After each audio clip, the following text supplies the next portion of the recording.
les tensions entre Céline Dion et Lara Fabian éclatent à nouveau. Voici une version enrichie et approfondie, rédigée dans un style de journalisme littéraire et émotionnel, type portrait ou chronique de société. Ce texte explore les nuances de la célébrité moderne et la psychologie de cette génération, tout en respectant scrupuleusement la langue française et votre demande de longueur. Le crépuscule des idoles éternelles, Helena, Pierre Garnier et l'audace du silence.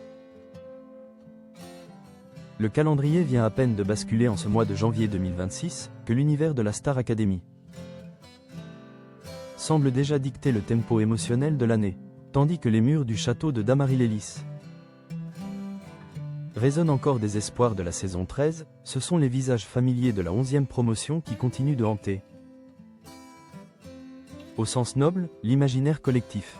Le vendredi 9 janvier, sur le plateau feutré de l'émission C'est à vous, une silhouette s'est détachée par sa clarté.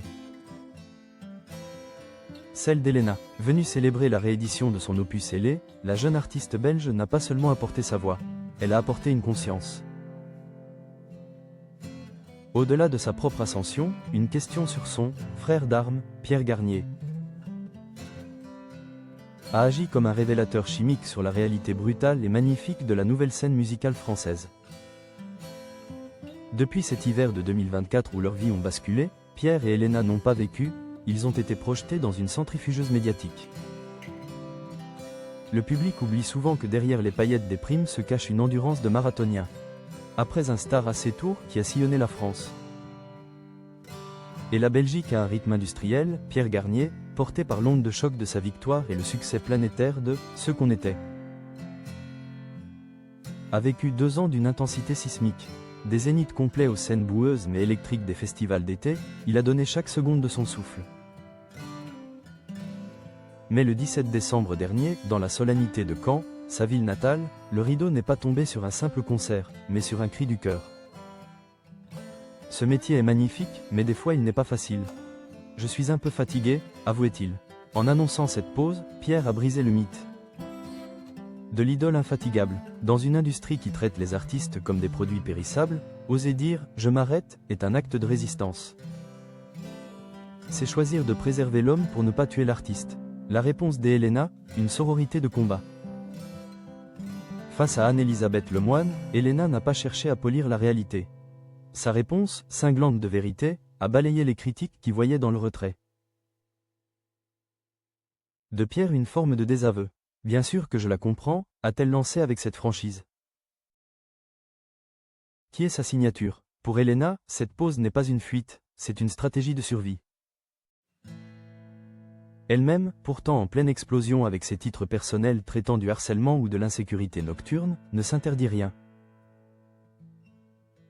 Moi aussi, j'en prendrai une, je pense, un jour. C'est important. À travers ces mots, on devine la maturité d'une génération qui refuse d'être broyée par le système. Helena incarne cette dualité fascinante, la capacité à briller sous les projecteurs tout en gardant un œil sur la porte de sortie. Non par désintérêt, mais par respect pour sa propre santé mentale. Elle ne veut pas disparaître, elle veut durer. Et pour durer, il faut parfois savoir s'effacer. Le succès d'Helena ne tient pas seulement à ses notes cristallines, mais à cette porosité qu'elle entretient avec son époque. En choisissant de ne pas porter de masque sur le plateau de France 5, elle valide le choix de Pierre et, par extension, celui de tous ceux qui, dans l'ombre, souffrent du poids des attentes. Il existe désormais un « style star à C11 », une manière d'être célèbre sans être dupe. Une complicité qui dépasse les chiffres de vente ou les records de streaming. En soutenant Pierre, Helena rappelle que leur lien s'est forgé dans le travail, mais surtout dans une compréhension mutuelle des vertiges de la gloire. Alors qu'elle s'apprête à prolonger sa tournée, Helena devient la porte-parole d'une éthique nouvelle. Elle prouve que l'on peut chanter les thèmes les plus sombres avec une lumière intérieure intacte. En ce début d'année 2026, Pierre et Helena redéfinissent les contours de la réussite. Celle-ci ne se mesure plus seulement au nombre de disques d'or, mais à la capacité de se regarder dans un miroir et de se dire que l'on est encore maître de son propre destin. Qu'ils choisissent l'éclat des scènes ou le silence des retraites, ils nous apprennent une chose essentielle.